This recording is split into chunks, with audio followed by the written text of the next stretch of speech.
Baba, you've said many times before that amongst the millions of thoughts that are within the mind, there is a feeling that you exist, which is not a thought. So, Babaji, is this something that we all feel day to day, a subtle feeling inside that we exist, which is not generated by the imagination? If you keenly observe, this feeling is there for everyone that you exist, you are there. But where that exists, in which form, what it is the puzzle.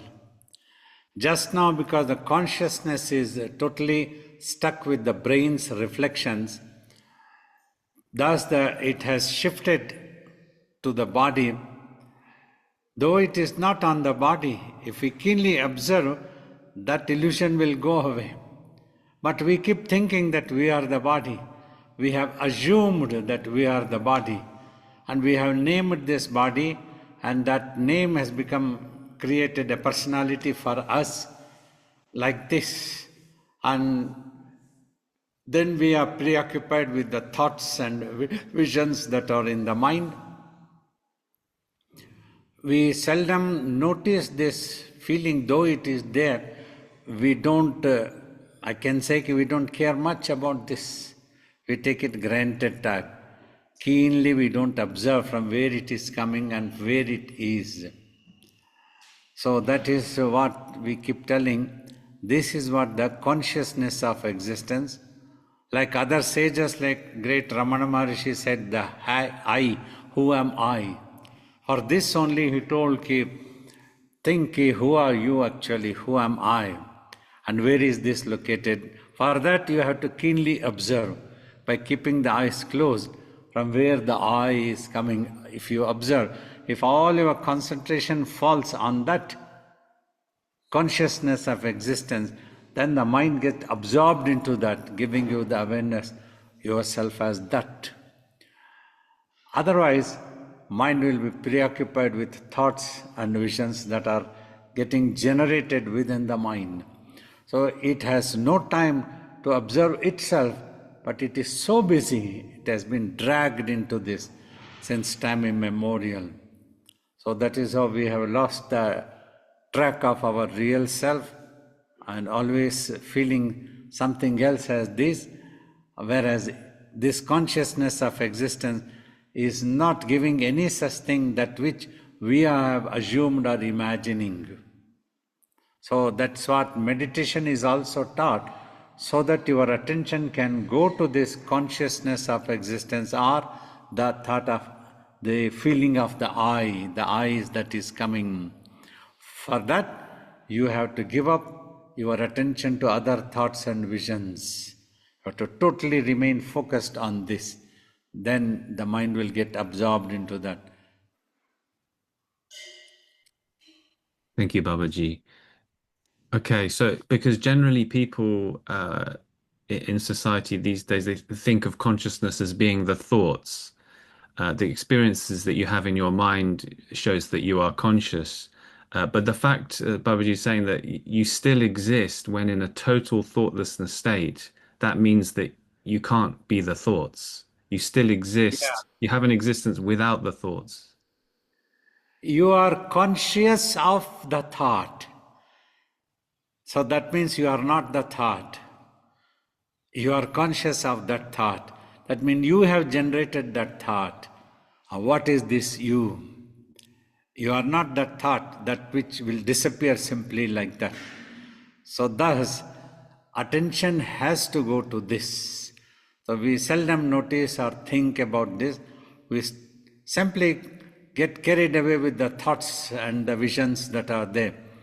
Nobody ever will bother what the mind itself is, what the self is. That's why these have been taught since ancient times, to bother about the self, to know about the self, where the I. All these have been taught repeatedly by great masters and the ancient sages also. Self-realization, that's what the terminology used. So for this only you have to practice. Every day you practice, so that first you remove your attention from the thoughts And then in that process, you will see that the thoughts also disappearing, dissolving into the mind. As the purity come, that we call it as consciousness.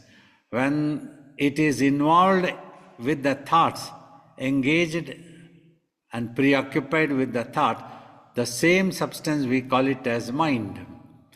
When this involvement is removed, all thoughts disappear, the same mind comes to be known as consciousness.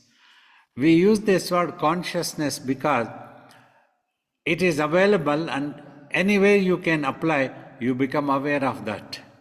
You apply it introvert, you become aware of yourself, or you apply it to your own imaginations, and or any object matter that is outside your body. Then further applying to object matter generates further imaginations. Applying yourself to the thoughts generates further thoughts. That is how you have been involved into this thought process since time immemorial and experiencing all the stress, craving, happiness, unhappiness, everything is happening. Now you have to remove your attention to these thoughts, to this imagination, stop its imagining effects, then its attention automatically goes to itself, its observation goes to itself. So that is what this I or the consciousness of existence, both are same actually. Simply I use this a little more nearest terminology to tell elaborately that that is where the consciousness of your own existence is arising. That is why it is known as the I. Thank you, Babaji. So we've got to apply our consciousness to the infinite thing rather than the thoughts. So it's yourself, the self is not something that you can say has a location and this is what I have to focus on. So somehow you have to apply to that infinite, immortal soul. Yeah, only the infinite can catch the infinite. Matter cannot. Thoughts come to be known as the matter, even the thoughts that are in the mind also. That mind can never comprehend the mind itself, or this I itself cannot. It will end up imagining further. It will end up, when it imagines, it is simply limiting, like it is trying to measure the space with a measuring tape. Only the space can measure the space, like that. Only the mind can comprehend this I, because they both are connected to each other. Just now, for sake of understanding, I can tell this consciousness of existence, mind, is a droplet, and that consciousness of existence coming is from that real self, real I. So that is connected to this. So this only can observe that. No thought cannot observe. So that is how, no matter how many times we try to teach, we try to give the nearest clue what you are supposed to do. When you do that only, you are able to catch that observation and focus on that one. If we just tell, you try to imagine, can it be like this, can it be like this?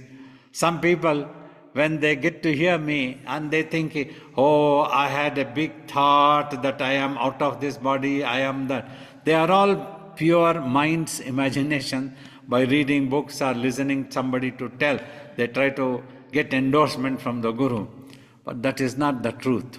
In truth, only the infinite mind can observe that I, can concentrate on that I. For that, our effort is that you remove the attention to the thoughts by just watching. It will automatically taken care. It will go to that only. So now remember, in many ways I have tried to teach, mind has no third way. Either it will be preoccupied with its own imaginations, or it will go back to its divinity, its ultimate truth, its real one single self. Any terminology you use, it is the same. Either you call it the self or a divinity. Divinity is when you are a droplet, it is the ocean. Once this individuality is lost, it is the oneness simply. That's what it is. Thank you, Babaji. So Baba, you've said that the mind is nothing but you yourself, but also somehow you've come away from the self in imagination. But it's so how has this imagination happened? It's not within it's within the self, but it's also away from the self. Yeah, you see, the thoughts, visions, they are all there. It is within the mind. But those thoughts and visions, they create a beautiful story, a separate world for you, giving all effects of emotions, whereas it really doesn't exist at all. Because the infinite, like the space, for example, scientifically, if we talk, space, nothing in the space, you must understand, I am talking of the space itself. Not any proton, gheton, this, that, ether, putar, nothing. Just the space itself cannot be a raw material for producing anything. In a science way, if we try to think. So that's how we tell the divine has not created anything at all. Yet in illusion, it has appeared to be so. That's why other day once I answering a question, I tried to tell this universe has only appearance value, not an existence value. It is impermanent. It will not exist like this always. It has appeared. If you say so, it's okay. We won't argue. But its value is only appearance. But existence value is for the mind. That mind itself, that I itself has the existence value. All the time it exists. And that is what this space is. From externally, we have recognized this as a void place and thus started calling space. When we address for communication or understanding, we use space. When we use the term space, what comes to the mind is a void place, that's all. More than that, nothing else. When I tell that it cannot be the raw material for producing anything also, then it would look like an ordinary thing. But that is not an ordinary thing. Why this was recognized as divinity, why the self was recognized as a self's existence is there. It is this self due to which so much is happening astronomically. Universes, galaxies, Milky Ways, everything has come into existence. It has manifested, though it is impermanent. Though it doesn't have an existence value if we tell, but it is there. When it is there, it is daily in its full strength. That is what we call it as manifestation. You, through your mind, you cannot make anything disappear of this world, any matter, and you cannot make anything producing in this world through the thought of a mind. You might be able to handle the objects that are already there by focusing on that through. So thus, the creation has not happened at all, but in illusion only. It's like on the screen of the TV, no humans are there, no cars are there, no roads are there, no cities are there. But yet, an appearance has been made, it appears so solid and perfect. A car chases another car and mails, and it is on the same screen, it is going and going, but it appears an optical illusion gets created as if it's racing hundreds and hundreds of kilometers. A plane is going, a train is going, and people are rushing, they are fighting, they are killing, they are dancing, they are doing this. Everything appears, but it's only an appearance. Like that. Dream also, it doesn't really exist, but when it gets created, see the power of the creator. Whichever one creates, if the mind creates from itself, using the brain's help, but when it creates so solid that in the dream it's impossible to make out that it is a dream. It will create all emotions, good, bad, happiness, unhappiness, panic, fear, courage, everything comes. So this is what is inexplicable. This is what to say the divine has such abilities which we cannot imagine. It's beyond our imaginations. Oh, thank you, Babaji. So, when we look at this universe, we see the vast distances and all of the things that are within this universe. But actually, the space itself, it's like having a dream in a mind which is infinite.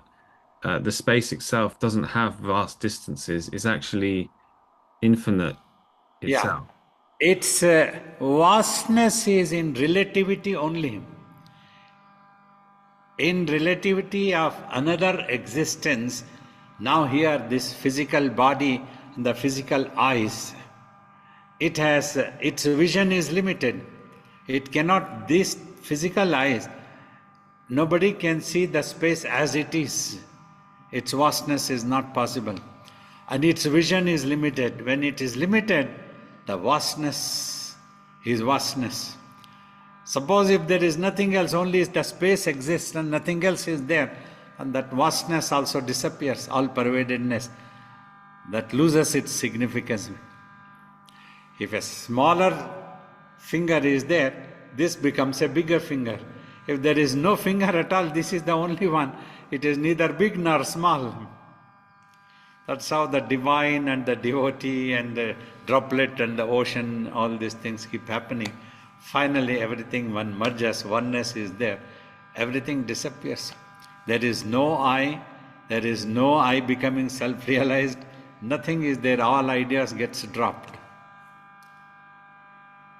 Thank you, Babaji. It does feel that, Baba, that we have an individual consciousness within this all-pervaded consciousness. It's like there's a potency of consciousness that is my individual self within this all-pervaded consciousness. This is also because the infinite consciousness has come in touch with the brain and spread into the body. In relativity with this physical body only, that appears to be individual consciousness. When we think about the mind also, it appears to be an individual consciousness. Such an illusion has been created by the brain's effects. That is how with the body selfishness or narrow-mindedness comes. One needs to overcome, means he has to overcome this effect and merge with that self. Then only the oneness comes. All are same. That consciousness, my example of belonging to a state, belonging to a country, belonging to a continent, belonging to planet Earth, finally belonging to space. That thing comes when the consciousness expands. Without that, we always try to keep ourselves into a small home, into this small body. Beyond this, we hardly bother or care or try to know anything. Such knowledge and wisdom, we never bother to obtain at all. We never think about it, whether there is anything at all. What is the connection between me and the universe? So all these things, we never bother. So that's why it never occurs. For that only this sadhana was done by the ancient sages. They understood one important thing. To understand or become aware or gain the conscious knowledge, we need to observe. That observation was what they all understood. It is necessary to observe. And in the process, they also understood when we observe, in that observation, no imagination must come. If an imagination comes, that limits. If the unlimited is there, that is when we can realize now the imagination effect is gone in the mind. Until the imagination effect is there, any individual will always feel about the individuality only when he behaves. No matter 100 times they might listen to my talks, But when they go out and they behave, they will end up behaving with that narrow-mindedness only. Because the practice is not there, that awareness is not there with a sadhana practice. So that is what is needed to overcome this once for all. So that effort is for the final battle. That is the final purpose. Once that is achieved, what else is there to achieve? Thank you, Babaji. So, as Baba said, that we have to make the mind quiet through practice, sadhana, meditation. But to be quiet, the ego has to completely go. Is that right, Babaji? Yeah, this narrow-minded self idea has given rise to an ego. Ego means here, if any praise comes, it becomes excited, or if any criticism comes, if any threat happens, insecurity, all these things, it gets threatened, then it reacts, it goes into a conflict if necessary. All these things happen. So thus, internally also it can get disturbed if the realization is not there, the awareness is not there. So that is how a person goes into conflict. This needs to overcome. For this, first we have to achieve the silence of the mind is necessary. Till then, the mind will always give rise to egoistic things. Ego, everything becomes an ego, every imagination, ki this is me, this is not me, why is like this, why is this? Even when you ask why this world is like this, is also because of our ego. We don't know what the truth is. That's why we are asking this. We are also a part of that trouble, but we won't like to accept. We try to find some scapegoat always. When that question is asked, why the suffering in the world is happening, why so much of things are happening, we want to find that God. Where is that God? What is He doing? But nobody knows what is that God, where is that God. Simply they want to argue, they want to go into head spin. Where is that God? Why is this is happening? Is God done this? Why not God do like this? We want the God to do as we want it to happen. Why is it not blue color? Why is it white color? And we have an agitation. That becomes an ego. So that is how the ego, it's very difficult to catch hold of what ego is, definitely. It's very wide. Anything can become an ego for us. A yogi overcomes all this and totally surrenders when he merges with the self. So that disappears. That I itself has to disappear.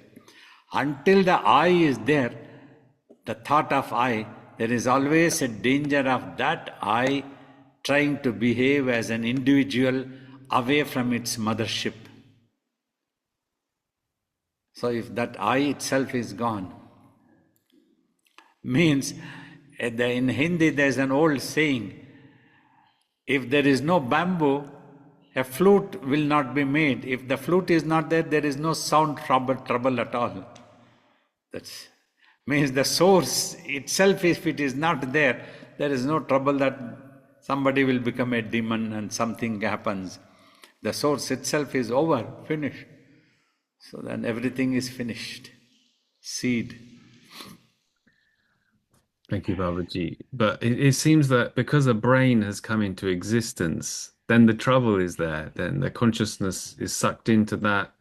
And, we have an intellect and intelligence, but that also seems to be an obstacle to our. Yeah, you see, from brain to anything that we have built in this world, mega things, amazing engines, mega buildings or mega things, from the mind's focus, concentration, ideas, imagination, but once it is constructed, it becomes a demon for us. Our physical body is nothing in front of that. A railway engine or any car or anything can simply smash our bodies like that. We only created that. But we have given, when that gathering has happened, so much of energy is there that our body becomes microscopic simply. Like that it grows in illusion. So that is how in the mind also, The illusion has grown so much that today we are only a microspeck bit in front of our own illusion that we had created. Since time immemorial, we became so habitual that we are unable to overcome that habits. It looks very impossible and we give up. Very often people give up. Meditating, nothing is happening, nothing is happening. We have to specify, it will happen. There's something wrong in you. You have not understood the technique. Means your mind hasn't been able to just watch. That is the problem. It is getting involved with the thoughts. Try further. Try not to get involved. When you see, I have to show anything, any object you see, don't try to analyze whether this is hand, Babaji's hand, how many fingers. No need for all this. Just watch. Then you will see that perception will disappear in your mind of what it is. That is what sometimes I have told. In the beginning it may appear as funny or ignorance or anything, but that is the truth. In this universe, nobody knows anything about the universe. Simply they have named it, they have defined it, and others have accepted. This is wide place and this has to be the space. Because it is just space, it has to be nothing. I tell, and 100 people accept it. And they also start behaving in the same way, and that becomes the order of the day.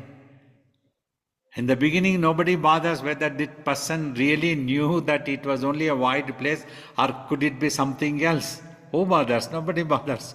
Everybody, we all learn simply. Like that, though nobody knows what it is, everybody tries to become an expert of everything, from God to a molecule of another thing. Everybody wants to talk about everything, that they know everything, but nobody knows what it is actually.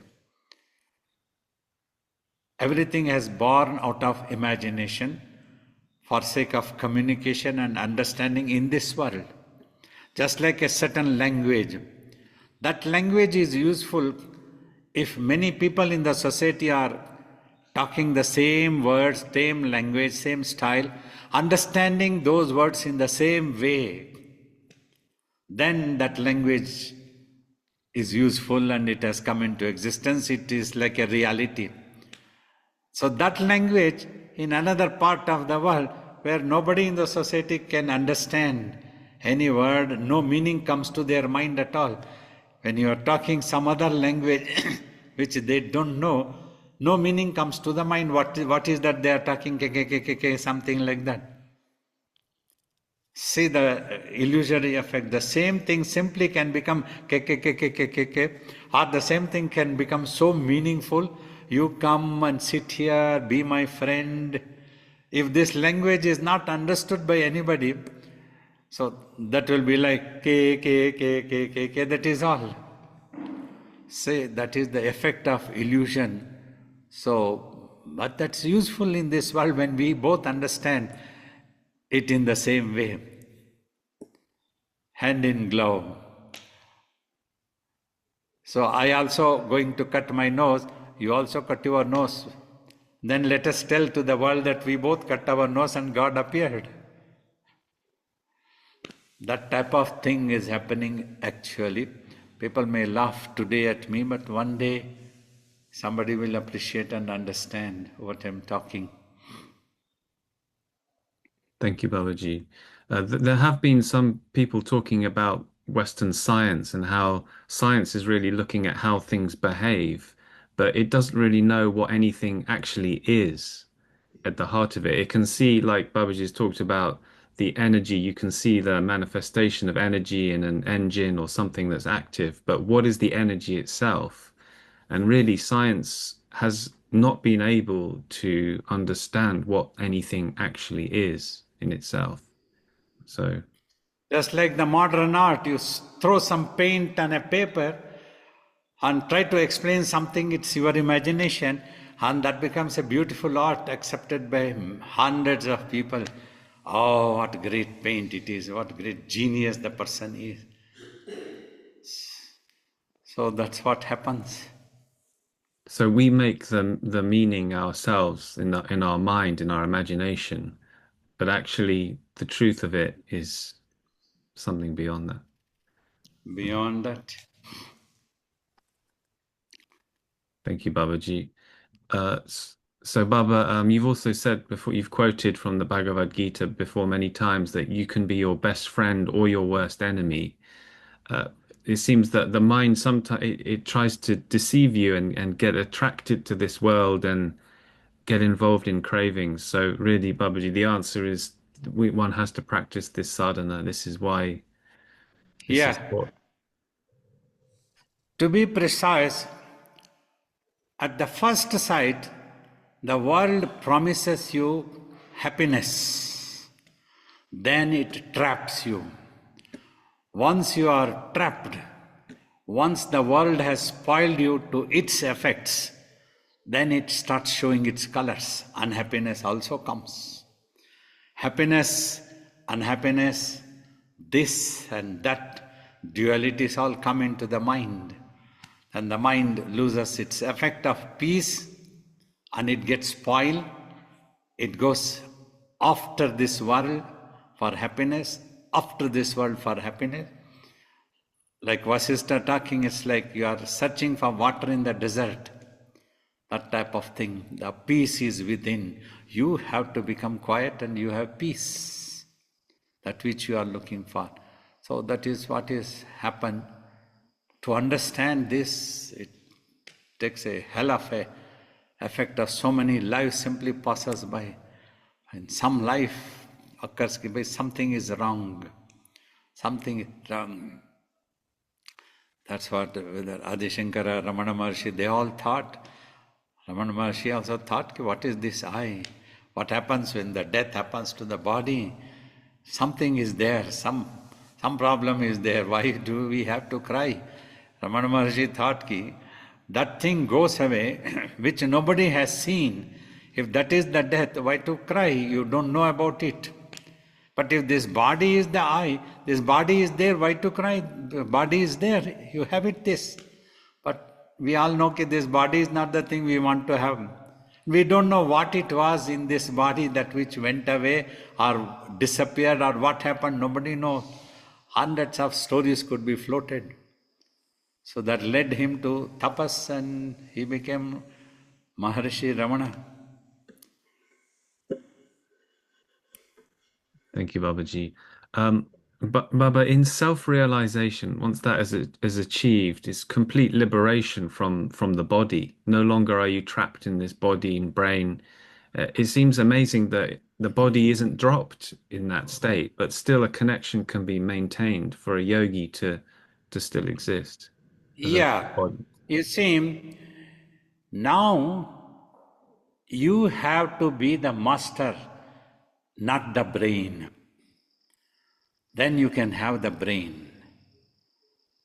If the servant is going to behave like a servant, you can have that servant. If the servant tries to be the master, then it's not proper to have that servant. A disciple has to behave like a disciple and the master has to be the master. Then the master can teach the disciple. If the disciple tries to become like a master, then master cannot teach anything. So like that here also, keeping the brain is not a wrong thing. As long as this body is available, you can live in this world happily at peace, always using the brain wherever that is necessary, but you won't become the victim of the brain's reflections anymore. You are very well aware. Now, you have realized you are the director of the movie and you are the producer of the movie. Once you are aware of this, can that movie affect you in any way? You will laugh at it when the shooting was done and everybody were acting and they were laughing afterwards. But when they were acting, they were as if they are going to kill each other. Such seriousness was there. So, but now you are aware that you are the one who had produced, and so that effect goes. That's what the world's perception goes for a yogi. Any seriousness means he's at peace in the self always. quietness, that realization has come. That you have to put an effort, work it out. That effortlessly all these things goes away. But as I told, you can have the brain, keep on a little bit of touch of the consciousness to keep the brain alive. Because along with the blood and oxygen, mind's application also is necessary. But you will not become a victim anymore. You are very well aware. You will just enjoy the world. You are at peace means enjoy the world means you don't need anything of the world for enjoyment, but you are already at peace, happy. You remain unaffected by the world. Then whatever you do, it will be for sake of the larger cause, welfare of the society, for the world. You won't have any reservations that I want to give my knowledge only to this person who is giving me $500, not to the person who is not giving me any single dollar. No such ideas come to a yogi. Anybody want to come and sit, listen to the answers, talks, if you can absorb, then practice it, it's yours. Thank That you is so all much. like that. A yogi lives with the help of the brain. A thought is imagined to give the teaching, but that thought we will not affect us. We will not create further thoughts. Once the thought has happened, we stop it, then it stops. Then the mind always remains the master of the brain. It will not simply listen to whatever the brain says. It will be able to apply wisdom properly. Come on, don't tell me about this world. I know what it is. This is what I want. You behave. So let us try to give happiness to all. Let us dream that humanity lives for each other. Let us dream that the happiness is there for everyone. Resources are there. Everything is there. Everybody could have lived happily. Definitely was possible. There is no such thing that it is not possible for everybody to live happily in this world. That is because humans are narrow-minded, that is all. If we all learn to consider about each other, like give happiness to the other, then it works. And that is why there is no happiness, that is all. That is why there is suffering. If all humanity realizes, just be there at your places, enjoy your life.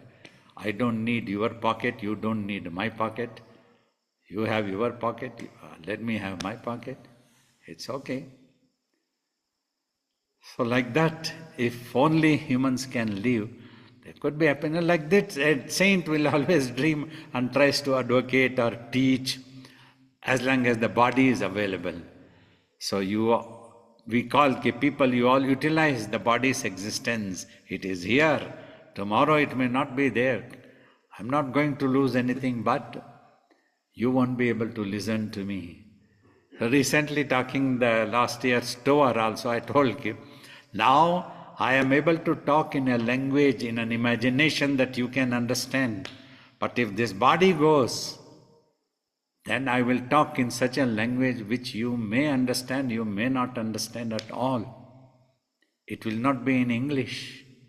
It will be in infinity. It will be in silence. That means when I am silent, I am calling you also to become silent. Like Buddha told to that dacoit Angulimala, I stopped long ago, when are you going to stop?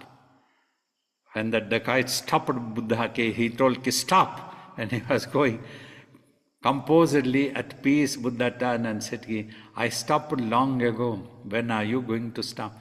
So this had a mesmerizing effect on that dacoit. He came and finally he surrendered. Why are you telling, what is it that you stopped? Just now you stopped when I called. This is not the stopping. Inside I stopped long ago. Have you been able to stop? Have you been able to have that peace? Every day you loot people. Have you been achieve any satisfaction? After today going eating, again you had to come and do the same work. So one day you will also die, then what will is that you have achieved? Then he surrenders and becomes a disciple of Buddha. Stopping.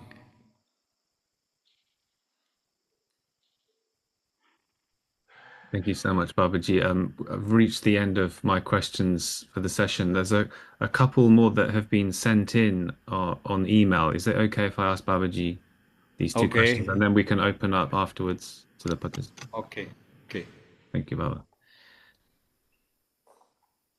So, Babaji, the first question was Babaji said not to react or interact with any visions during meditation. However, Babaji interacted with his guru when he would appear during tapas, and Babaji also interacted with the divine form of half Shiva and half Parvati at the end of tapas. Why did Babaji interact with these manifestations, and how did Babaji know not to ignore them when they appeared? I did not react actually when such manifestations happened. Whatever was instructed, simply followed that. I did not react in any way that would have had been disturbing of my mental stability. So all the instructions were given so that this mind is kept not to react in any way. That any manifestation also, the Guru, whenever he manifested, all the language he used was not to react for any manifestation at all. So thus, my consciousness remained quiet, it did not react. So thus those manifestations did not affect me because I did not have any other expectations also. The detachment was there. Everything illusion that Master had taught us about the Vairagya, detachment. So let them do anything, let anything happen to the body. I'm not going to react. I need to just keep quiet. So just follow, that's all. Thank you, Babaji. And another question from Durga. Hi, I have a question for Babaji. If the mind has lots of fear, does meditating regularly help to eradicate the fearful thoughts and protect the self? Yeah, definitely. A fear occurs due to imagination, and that imagination can get magnified tremendously. So, if you regularly meditate, the mind cools down and gives up such thoughts, and it realizes about itself, then it can overcome that fear. You gain more confidence in yourself as you go on realizing you are that infinite consciousness. It is reassuring always. Thank you, Babaji. That's the end of the questions that have been sent in. So, Baba, is it okay if we open to the participants Okay. on the? Thanks, and Namaskar, Babaji.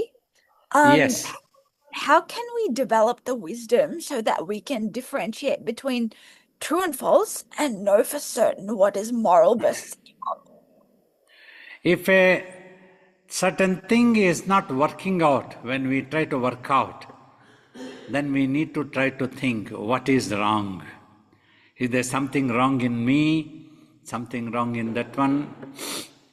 So just like a car mechanic, if something is not working, he will peacefully try to ponder over where the wrong is. Then he will try to rectify. Like that, pondering is what the application of wisdom. And then in that pondering, we must try to see, is there something wrong within me also? Am I doing something wrong? That must not be given. That is the right wisdom to find our own faults. Awesome. Thanks, Babaji. Babaji. Babaji, just I'm curious, when you started your meditation journey, did you face any challenges which you can share with us, and how did you overcome that? You see, challenges means in the mind, we remained dedicated and took it the challenge and tried to face it without giving up. And we tried to understand the technique. Always we tried to see what is wrong in me, where is that I am doing something wrong, I need to correct myself, I need to understand exactly what it is. So that was how, in a simple way, we could face the challenge and overcome that effect when we understood it is me who need to remain concentrated, it is me who need to become quiet and just watch in between eyebrows. I should not be getting involved in these visions or thoughts coming.